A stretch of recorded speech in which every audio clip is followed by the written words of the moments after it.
Alabado sea el Santísimo Sacramento del altar, sea por siempre bendito y alabado.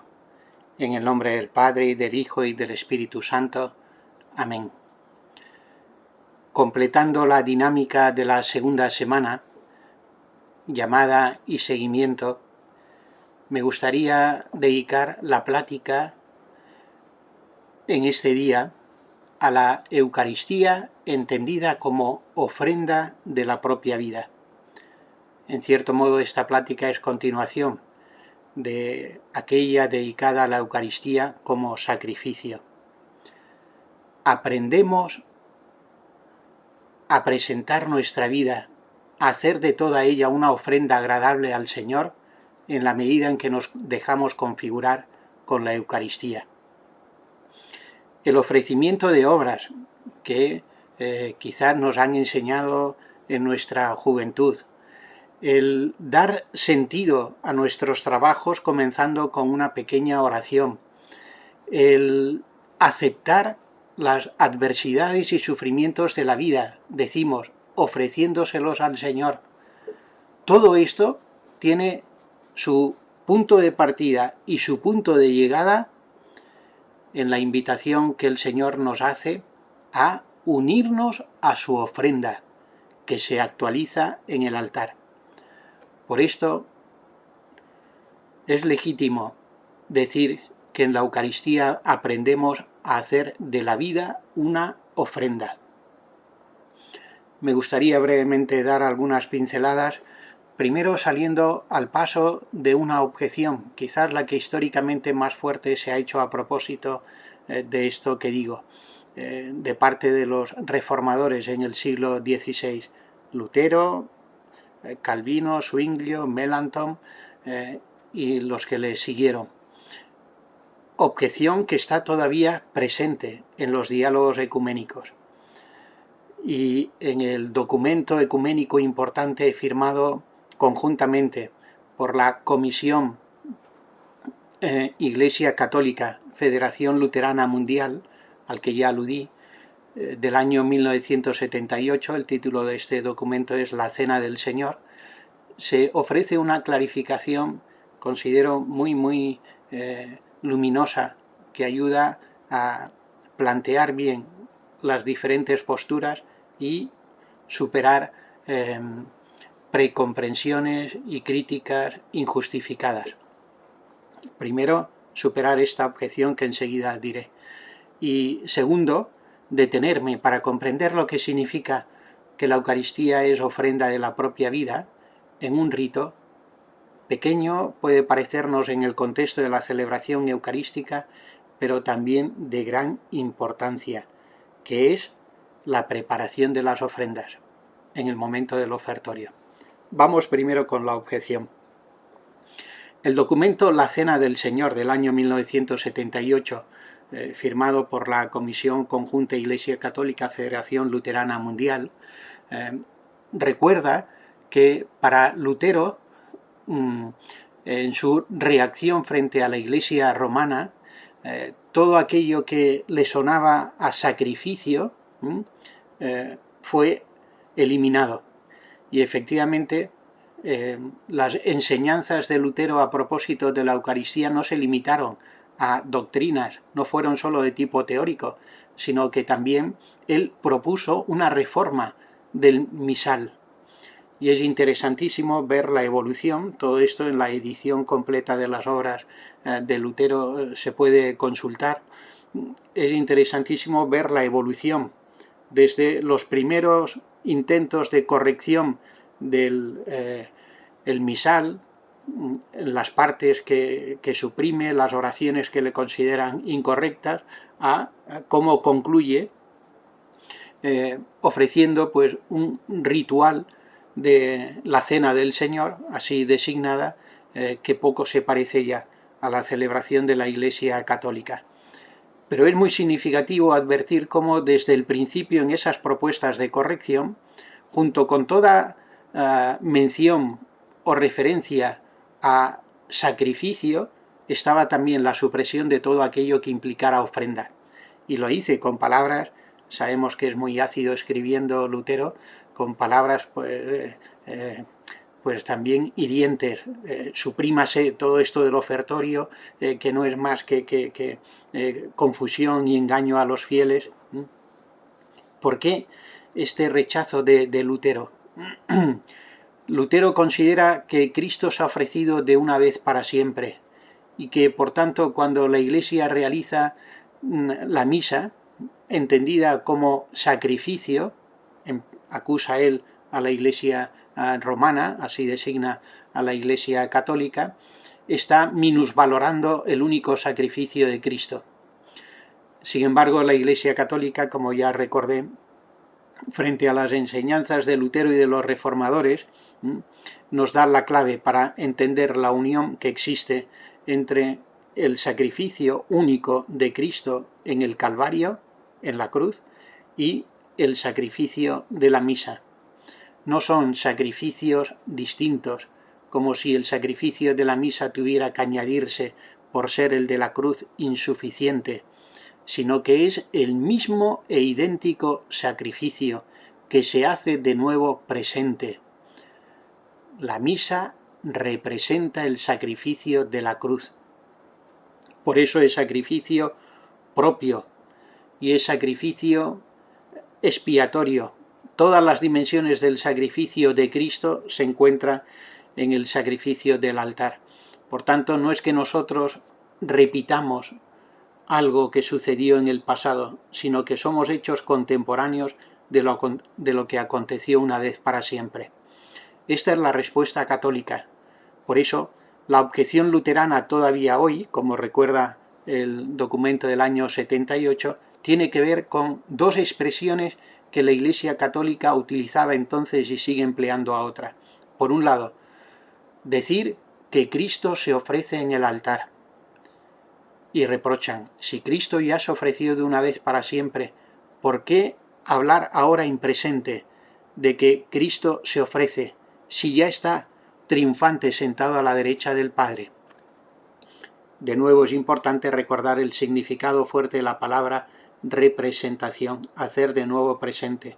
Cuando hablamos de que Cristo se ofrece, y así lo clarifica el documento, como despejando los temores de los luteranos, estamos diciendo no que se ofrece de nuevo o que continúa ofreciéndose, como si el sacrificio de la cruz hubiera sido imperfecto, sino que estamos diciendo que se hace actual. Por esto hablamos en presente, el sacrificio realizado de una vez por siempre. Y segunda expresión que le resulta a los luteranos todavía, como indica el documento, escandalosa y que está en el lenguaje católico. La Iglesia ofrece el sacrificio de Cristo. Y el documento lee bien, interpreta bien el significado de esta fórmula, una vez clarificado por los católicos. No es que la Iglesia pretenda situarse por encima de Cristo. Cristo hecho ofrenda y la Iglesia por encima lo presenta al Padre. Tal es la comprensión ridiculizada que Lutero hace, y de ahí viene su crítica. Lo que la Iglesia católica dice detrás de esa formulación, la Iglesia ofrece el sacrificio de Cristo, es que de tal manera está la Iglesia unida como cuerpo a su cabeza, que es Cristo, que ofreciéndose Cristo, la Iglesia se ofrece con Él. Por eso, y así, el Catecismo de la Iglesia Católica le dedica un párrafo a explicarlo. En sentido estricto, la Eucaristía es sacrificio de Cristo y de la Iglesia. Entender esto es fundamental, porque en la Iglesia, con la Iglesia, es como nos unimos a la ofrenda que Cristo hace de sí. De tal manera que la conclusión de la plegaria eucarística que ya comentábamos nos da la clave para entender de manera correcta en qué sentido ofrecemos nuestra vida al Señor. Por Cristo, con Él y en Él. Uniéndonos a Cristo somos hechos partícipes de su entrega redentora. Por eso podemos decir en verdad que la Iglesia ofrece a Cristo, en cuanto unida a Él, se ofrece con Él. El rito, que ayuda a comprender correctamente esto que estoy exponiendo, el ofertorio. En la preparación de las ofrendas sabemos que la ordenación general del misal romano, así llamamos pues a la instrucción litúrgica, pues que da la forma celebrativa al cumplimiento del mandato del Señor, pues el ofertorio aparece en el comienzo de la llamada liturgia eucarística.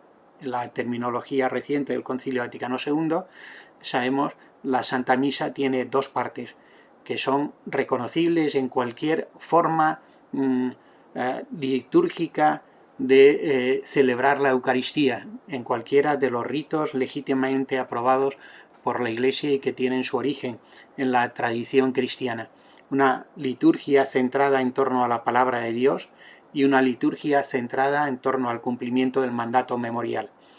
Ya en las celebraciones más antiguas de la Eucaristía, que aparecen no descritas porque no era esta la preocupación, sino mencionadas en el libro de los Hechos de los Apóstoles, se habla de palabra y Eucaristía, entendiendo por Eucaristía fracción del pan, formando parte de una única celebración. Pues bien, en el comienzo de la segunda parte de la celebración completa de la Eucaristía se encuentra la preparación de ofrendas, el ofertorio, que a veces puede parecernos que es como una pausa que se le ofrece a los fieles para que se repongan de la homilía. Y así, pues, mientras los fieles están descansando un poco, pues el sacerdote con los ministros van preparando el altar, preparan la patena con el pan, preparan el cáliz con el vino. Ese momento no es un momento de pausa, por más que a veces lo queramos llenar con un cántico más de relajación o no, es un momento de vital importancia, de vital importancia. No se equivocaba Lutero cuando advertía la importancia de ese momento. Él lo interpretaba equivocadamente y por eso lo atacaba, porque en ese momento somos invitados a convertirnos en lo que estamos simbólicamente realizando. Somos invitados a poner nuestra vida junto al pan y junto al vino. Y ahí, en el momento de preparar el cáliz, viene el gesto que me gustaría advertir y que los sacerdotes conocen muy bien y seguro pues que también los seglares en más de una ocasión lo han meditado. El sacerdote o el diácono, si lo hay, cuando prepara el cáliz, echa el vino y después añade una gota de agua, un poquito de agua, y al hacerlo pronuncia interiormente una oración. Esa oración habla de un intercambio admirable. Ese intercambio tiene que ver con lo que enseguida va a acontecer en el altar. De igual manera que tú has querido compartir nuestra naturaleza humana, concédenos a nosotros, al participar de este misterio, ser hechos partícipes de tu naturaleza divina. El diácono o el sacerdote o el obispo, al preparar el cáliz y echar esta gota, pronuncia interiormente esta oración. Puede parecernos poco lo que nosotros aportamos al altar cuando queremos unirnos interiormente a la ofrenda de Cristo, y sin embargo ahí va toda nuestra vida. Uniéndonos como la gota de agua al vino, somos hechos partícipes de la vida divina. Por eso este es un momento, como todos en la celebración de la Eucaristía, en el que hemos de estar especialmente atentos. Cuando veamos al sacerdote preparar el cáliz, pensemos que en esa gota de agua somos invitados a unirnos. También el magisterio de la Iglesia podría sorprendernos, ha prestado atención a ese rito. ¿Por qué mezclar un poco de agua con el vino?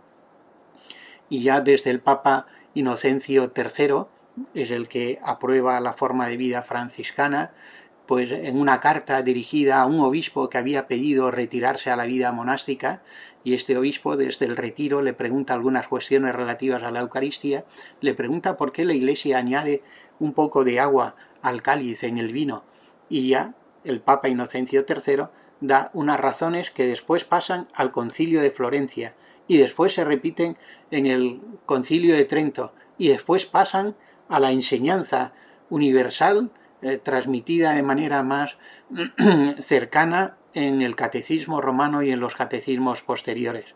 Y entre las razones que la Iglesia invoca para añadir la gota de agua, evoca por un lado lo que acontece en la cruz. Del costado abierto de Cristo brota sangre y agua, la fuente de los sacramentos, de la vida, de la gracia. Y así como brotó sangre, con ella también agua, la Iglesia en el cáliz prepara, junto con el vino, un poco de agua. Pero también evoca, así lo recuerda Inocencio III, el modo en el que parece, y así se transmitió, que en tiempos de Jesús se tomaba el vino en la celebración de la Pascua. El vino más fuerte era preparado con un poco de agua, de tal manera que la Iglesia ha entendido que en la última cena, en las copas de la celebración de la Pascua judía, estaba añadida también el agua. Pero añade una tercera razón que tiene que ver con esta explicación. En esta gota de agua está simbólicamente expresada la Iglesia que se une a su Señor. La Eucaristía es sacrificio de Cristo y de la Iglesia. No lo olvidemos, en el cáliz somos invitados a unirnos a Cristo para hacer de nuestra vida, una ofrenda agradable a Dios. Gloria al Padre, y al Hijo, y al Espíritu Santo, como era en el principio, ahora y siempre, por los siglos de los siglos. Amén.